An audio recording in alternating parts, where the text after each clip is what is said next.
નમસ્કાર મિત્રો, અમારી યુટ્યુબ ચેનલમાં આપનું હાર્દિક સ્વાગત છે। તો મિત્રો, આપણે ચૈત્ર માસ હવે આવી રહ્યો છે, 2 દિવસની વાર છે। તો ચૈત્ર માસની અંદર આપણે ચૈત્ર માસ નવરાત્રિનું શું મહત્ત્વ છે તેના વિશેની વાત કરીશું।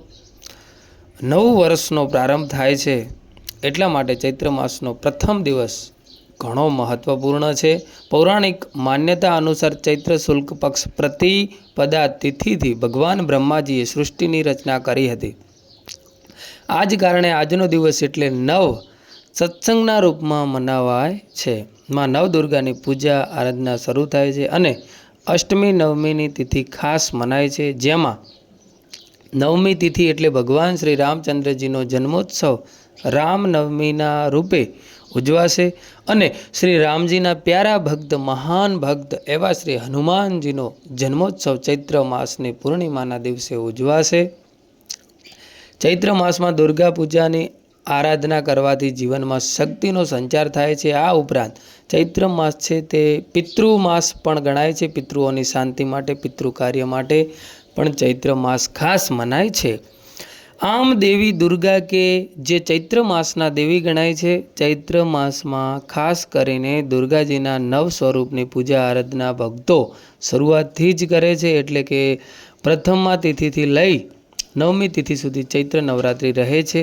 જે ભક્તો નવરાત્રિનું વ્રત ઉપવાસ કરે છે તેઓ આજે પ્રથમા તિથિથી જ ઘટના સ્થાપન કરે છે, અખંડ જ્યોત પ્રગટાવે છે, જ્વારા વાવે છે, માની સ્થાપના કરે છે, માનો મંડપ તૈયાર કરે છે, માની મૂર્તિ કે ફોટાને સાંજ શૃંગાર સજાવીને ધૂપ દીપ નિવેદ આદિથી માને પ્રસન્ન કરે છે, વ્રત રાખે છે, ઉપવાસ કરે છે, રાત્રિએ જાગરણ પણ કરે છે। આ રીતે માના નવરાત્રિ જે ચૈત્ર માસની નવરાત્રિ છે તે મનાવવામાં આવે છે, જેથી માની કૃપા પ્રાપ્ત થાય છે કે નવરાત્રિ કોઈ પણ હોય ત્યારે દેવી દુર્ગા ધરતી લોક ઉપર આવે છે ત્યારે ગ્રહોની ગતિ પણ થોડીક ધીમી થઈ જાય છે। ત્યારે માની આરાધના કરવાથી જીવનમાં શક્તિનો સંચાર થાય છે, શુભ ફળની પ્રાપ્તિ થાય છે, જાણે અજાણે થયેલા દોષો પાપોમાંથી મુક્તિ મળે છે। ચૈત્ર માસની નવરાત્રિ તારીખ 30 માર્ચ 2025થી લઈને તારીખ 7 એપ્રિલ 2025 સુધી ચાલશે, જેમાં ત્રીજીનો ક્ષય આવે છે, એટલે દસમની તિથિ જે દિવસે છે તારીખ 7 એપ્રિલ ત્યાં સુધી નવરાત્રિ માન્ય રખાશે। નવરાત્રિમાં નવદુર્ગાની પૂજા આરાધના થાય છે, જેમાં શૈલપુત્રી, બ્રહ્મચારિણી, ચંદ્રઘંટા, કુષ્માંડા, સ્કંદમાતા, કાત્યાયની, કાલરાત્રિ, મહાગૌરી અને સિદ્ધિદાત્રી માતાની પૂજા થાય છે। 9 દિવસ સુધી માને ભોગ અર્પિત થાય છે, ઘટના સ્થાપન, અખંડ જ્યોત અને ઝવેરા પણ ઘણા ભક્તો વાવે છે, વ્રત કરે છે। આ ચૈત્ર માસની નવરાત્રિ ઘટના સ્થાપન મુહૂર્ત વિશે જાણી લઈએ। તારીખ 30 માર્ચ 2025 રવિવારના દિવસે ઘટના સ્થાપન મુહૂર્ત છે, વહેલી સવારે લગભગ 6:13 લઈ અને 10:22 આસપાસ। આ ઉપરાંત અભિજીત મુહૂર્ત પણ બપોરના સમયે હોય છે, ત્યારે પણ ઘટના સ્થાપન કે પછી અખંડ જ્યોત છે ઝવેરા વાવી શકાય છે। તે મુહૂર્ત પ્રમાણે જોઈએ તો સમય છે બપોરના 12 વાગ્યાથી લઈને 12:50 સુધી। જે ભક્તો અખંડ જ્યોત પ્રગટાવે છે તેઓ પહેલે દિવસથી જ એટલે કે પહેલી નવરાત્રિના દિવસથી જ 10મી તિથિ સુધી રાખે ત્યારે મંગલ કરે છે। નવરાત્રિ દરમિયાન માના મંત્ર જાપ થાય છે, દુર્ગા સપ્તશીનો પાઠ થાય છે। આ ચૈત્ર માસમાં પિતૃઓની કૃપા પ્રાપ્ત કરવા માટે પીપળાનું નિત્ય પૂજા અર્ચના કરવામાં આવે છે અને પીપળાના વૃક્ષમાં જળ પણ ચડાવવામાં આવે છે। કાળા તલ અને થોડું દૂધ મેળવીને ચડાવવું જોઈએ, પ્રદક્ષિણા કરવી જોઈએ, પિતૃની શાંતિ માટે પ્રાર્થના કરાય છે। ઉપાય જેથી પિતૃદોષમાંથી મુક્તિ મળે। ચૈત્ર મહિનામાં સૂર્યદેવ ઘણા પ્રસન્ન રહે છે અને રવિવારના દિવસે તો સૂર્યદેવની પૂજા આરાધના વ્રત પણ રખાય છે। સૂર્યની જે ધાતુ છે, તાંબાની ધાતુ છે, લાલ વસ્ત્ર છે, ઘઉં છે, મસૂરની દાળ છે, તે દાન આપી શકાય છે। સૂર્યદેવની કૃપા પ્રાપ્ત થાય છે। માતા મહાલક્ષ્મી કૃપા પ્રાપ્ત કરવા માટે, ભગવાન નારાયણની કૃપા પ્રાપ્ત કરવા માટે નિત્ય તુલસીજીને દીપદાન કરવું જોઈએ. વૈવાહિક જીવન પણ ખુશહાલ રહે અને આર્થિક તંગી પણ નડતી નથી. તુલસી માતાજીનો મંત્ર જપી શકાય. મહાપ્રસાદજનની સર્વ સૌભાગ્યવર્ધિની આદિવ્યાધિ હરા નિત્યમ તુલસી ત્વમ નમસ્તોતે. અત્યારે ઉનાળાની ઋતુ હોય માટે વૃક્ષો લતાઓને જલથી સિંચન કરવું, વૃક્ષ વાવવા પણ જોઈએ અને વૃક્ષનું જતન પણ આપણે કરવું જોઈએ. પશુ પક્ષી કોઈ પણ પ્રાણી માટે પણ જળની વ્યવસ્થા કરીશું. શુભ મનાય છે, પુણ્ય પ્રાપ્ત થાય છે. આ ચૈત્ર માસમાં ગાય તથા બળદની સેવા પૂજા અવશ્ય કરવી જોઈએ. ચૈત્ર માસમાં જરૂરિયાતમંદને વસ્ત્ર, છત્રી, જૂતા, ચપ્પલ આદિ દાન કરવું જોઈએ. અન્નનું દાન પણ મહત્વનું ગણાય છે. ધનનું દાન પણ કરવું જોઈએ. સર્વશ્રેષ્ઠ મનાય છે. ગુડી પડવાના દિવસે ભગવાન શ્રી રામચંદ્રજી જે માટે ઉત્સવ મનાયો આ ચૈત્ર માસમાં, અને આ ચૈત્ર માસમાં જ ભગવાને રાજગાદી પ્રાપ્ત થઈ અયોધ્યાના રાજા બન્યા. શાસ્ત્રમાં ચૈત્ર માસનું વિશેષ મહત્વ છે.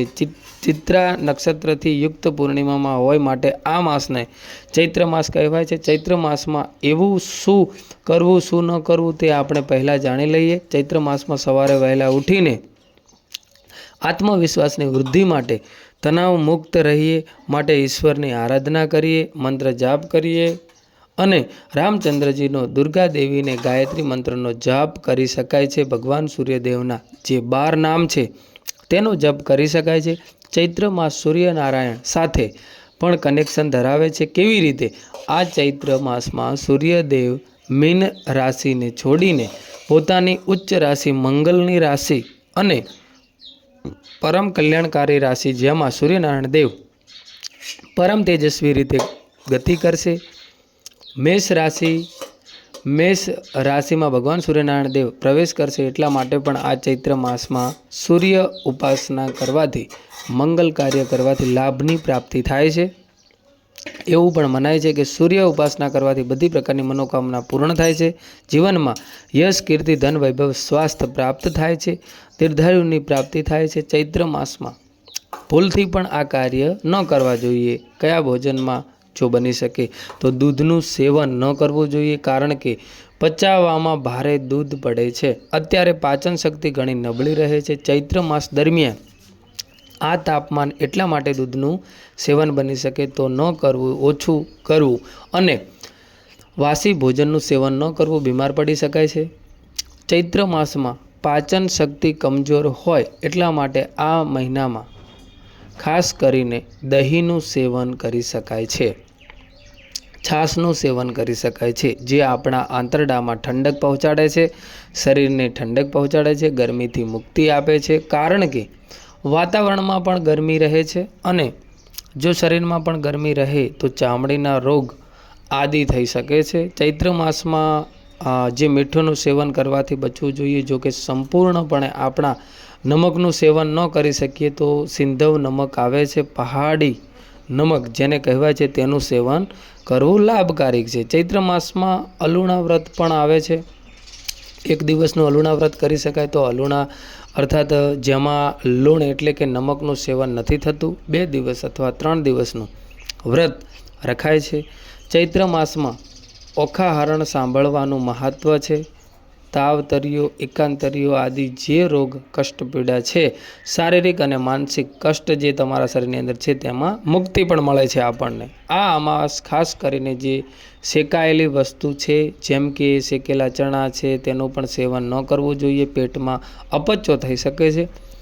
આ મહિનામાં ફળોનું સેવન કરી શકાય છે, તે લાભ આપે છે. આ ચૈત્ર માસનું મહત્ત્વ એટલા માટે પણ છે કે આ માસમાં ભગવાન શ્રી નારાયણના દશાવતારમાંથી પહેલા અવતાર મત્સ્ય અવતાર શ્રી હરિએ પ્રલયકાળમાં અથવા જલરાશિમાંથી મનુજીની નૌકાને સુરક્ષિત રીતે સ્થાને પહોંચાડી હતી. ત્યારબાદ મનુ અને શત્રુપાથી નવી સૃષ્ટિની રચના થઈ હતી. આ ચૈત્ર માસના ઈષ્ટદેવ ભગવાન સૂર્યનારાયણ દેવ, મા દુર્ગા અને શ્રી રામજી કહેવાય છે.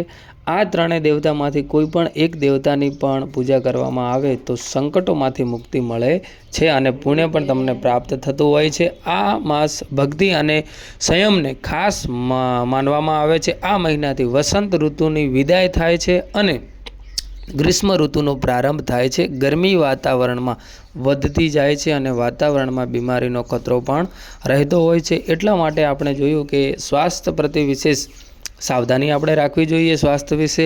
અને ચૈત્ર મહિનામાં ભોજનમાં અનાજનો ઉપયોગ જેટલો થાય એટલો ઓછો કરવો જોઈએ અને ફળોનો ઉપયોગ વધુ કરવો જોઈએ અથવા પાણીનું સેવન વધુ કરવું જોઈએ. અને આ માસમાં ખાસ ધ્યાન તમારે રાખવાનું હોય છે એ વાત કે મનથી કે તનથી પણ કોઈ કષ્ટ ન પહોંચાડવું અને હરિસ્મરણ કરવું. પ્રભુએ જે આપણને જીવન આપ્યું છે તે જીવન કાયમ રહેવાનું નથી. આજે છીએ અને કાલ સવારનો સૂર્યોદય જોઈએ કે ન જોઈએ કોઈને ખબર નથી. માટે પરમાત્માએ જે જીવન આપ્યું છે આપણને તેનો સદુપયોગ કરીએ. અને નિંદા કુલથી કરવાથી આપણા કુંડળીના ગ્રહો પણ ખરાબ થાય છે. અને ખાસ કરીને આ માસમાં જે વ્રત તહેવારો આવે છે તેનું નિયમિત પાલન કરવાથી પણ સ્વાસ્થ્યમાં પણ લાભ પ્રાપ્ત થાય છે અને શારીરિક માનસિક રીતે ઘરમાં પણ સુખાકારી રહે છે. આપણે જાણી લઈએ કે ચૈત્ર માસમાં ખાસ તહેવારો ક્યાં આવે છે. અને ચૈત્ર માસના શુક્લ પક્ષની એકમ એટલે કે ગુડી પડવો ચેટી ચાંદ નવરાત્રિનો પ્રારંભ થાય છે. માં નવદુર્ગાનું આગમન થાય છે. માએ ભક્તો માની આરાધના કરે છે, દર્શન જાય છે, ઘરમાં દીપદાન કરે અને કુંભ સ્થાપન પણ કરે છે. ચૈત્ર માસના શુક્લ પક્ષની ત્રીજી એટલે મત્સ્ય જયંતિ ભગવાન મત્સ્ય રૂપ શ્રી નારાયણ મત્સ્ય રૂપનો જન્મદિવસ મનાવાય છે. ચૈત્ર માસના શુક્લ પક્ષની ચતુર્થી એટલે કે વિનાયક ચતુર્થી. ચૈત્ર માસના શુક્લ પક્ષની અષ્ટમી તિથિ એટલે દુર્ગા અષ્ટમી. માતા રાની કૃપા પ્રાપ્ત કરવા માટે આજે ભક્તો હોમ હવન કરે છે. નાની બાળાઓ અને એક ભૈરવનું પૂજન કરે છે. ચૈત્ર માસના શુદ્ધ પક્ષની નવમી તિથિ એટલે રામનવમી. આજે પણ માતા રાનીના નિમિત્તે ભક્તો દાન પુણ્ય કરે છે. નાની બાળાઓ જે માતાના સ્વરૂપમાં છે તેનું પૂજન થાય તો ઉત્તમ ફળની પ્રાપ્તિ થાય છે. માં નવદુર્ગાની પૂજા પણ કરવી જોઈએ. રામચંદ્રજીનો જન્મદિવસ રામ મંદિરમાં વૈષ્ણવ મંદિરમાં ધામે ધૂમેથી આજે ઉજવાશે. ચૈત્ર માસના શુક્લ પક્ષની 10મી તિથિએ નવરાત્રિના પારણા થશે. જે કોઈ ભક્તોએ અખંડ જ્યોત કે કુંભ સ્થાપન ઘટ સ્થાપન કરેલું છે તે આજે મંગલ થશે. શુભ જોકડિયામાં ત્યારબાદ માતા રાનીના મંદિરમાં દર્શન કરીને ભૂલચૂક ક્ષમા માંગવી જોઈએ. ચૈત્ર માસના શુદ્ધ પક્ષની એકાદશી એટલે સર્વે મનોકામના પૂર્ણ કરનાર કામદા એકાદશીનું વ્રત આવશે. ભગવાન નારાયણનું આજે પૂજન થાય છે, વ્રત ઉપવાસ થાય છે. ચૈત્ર માસની 12મી તિથિ એટલે વામન દ્રાસથી ભગવાન શ્રી વામનજીની કથા સંભળાય છે. ચૈત્ર માસના શુક્લ પક્ષની 13મી તિથિ એટલે ભગવાન મહાદેવનું વ્રત પ્રદોષનું વ્રત અનંગ ત્રયોદશીના રૂપે પણ આ દિવસે ઉજવાય છે. ચૈત્ર માસના શુદ્ધ પક્ષની પૂર્ણિમાની તિથિ એટલે શ્રી હનુમાનજીનો જન્મદિવસ મનાવાય છે. ચૈત્ર પૂર્ણિમા જેને કહેવાય છે બહુચરાજીમાં મેળો ભરાય છે. આજે શ્રી હનુમાનજીનું ધૂપ દીપ નિવેદ આદિથી પૂજન કરીને આપણે ભગવાન શ્રી હનુમાનજીને પ્રસન્ન કરવા. કલિયુગના દેવતા છે, ભક્તોની પ્રાર્થના તુરંત સાંભળે છે. ચૈત્ર માસના વદ પક્ષની ચતુર્થી એટલે સંકટ ચતુર્થીનું વ્રત રખાશે. ચૈત્ર માસના વદ પક્ષની એકાદશી એટલે બરુથીની એકાદશી વૈષ્ણવ આચાર્ય શ્રી વલ્લભાચાર્યની જયંતિ પણ ઉજવાશે. ચૈત્ર માસની વદ પક્ષની 13 એટલે ભગવાન શ્રી મહાદેવને પ્રિય એવું પ્રદોષનું વ્રત રાખવાનું રહેશે. ચૈત્ર માસની અમાવસ્યા જે સર્વ પિતૃ અમાવસ્યા તરીકે પણ ઉજવાય છે. આ દિવસે પિતૃ દેવતાની કૃપા પ્રાપ્ત કરવાનો ઉત્તમ દિવસ છે. પિતૃ તર્પણ શ્રાદ્ધ પિંડદાન આદિ કરીને ભક્તો પિતૃ દેવતાને પ્રસન્ન કરે છે, જેથી ઘરમાં સુખાકારી રહે, વન સમૃદ્ધિ થાય. આપણા ઈષ્ટદેવ પહેલાં પિતૃનારાયણની કૃપા પ્રાપ્ત કરવી જોઈએ, જેમનું લોહી આપણી અંદર વહે છે. આજે ખાસ કરીને આપણા પિતા નિમિત્તે દાન પુણ્ય કરીને ગીતાજીનો અધ્યાય સંભળાય છે, વિષ્ણુ સહસ્ત્ર નામ પાઠ કરાય છે, ભગવાન મહાદેવની ઉપાસના કરાય છે. ચૈત્ર મહિનાની અંદર એટલે કે ભક્ત અને ભગવાનના જન્મનો માસ એટલે કે શ્રી રામજી અને શ્રી હનુમાનજીના જન્મદિવસનો મહિનો છે. આ ઉપરાંત દુર્ગા દેવીની પૂજા આરાધના પણ થાય છે અને ચૈત્ર મહિનાની અંદર શક્તિનો આ મહિનો કહેવાય છે. અને બીજી રીતે જોઈએ તો આપણા જે પિતૃઓ આપણે પ્રસન્ન કરવાનો પણ મહિનો છે. આપણા પિતૃઓના આશીર્વાદ પ્રાપ્ત કરવાનો પણ આ મહિનો છે એટલા માટે આ ચૈત્ર માસને શુભ મનાય છે. નવું જે વરસ આરંભ થવા જઈ રહ્યું છે માટે પણ ચૈત્ર માસ ખાસ છે. આમ ચૈત્ર માસનું ઘણું મહત્ત્વ છે મિત્રો. મને આશા છે કે તમને મારો વિડીયો પસંદ આવ્યો હશે, અને પસંદ આવ્યો હોય તો લાઇક શેર કરવાનું ભૂલશો નહીં અને સબસ્ક્રાઈબ કરવાનું ભૂલતા નહીં.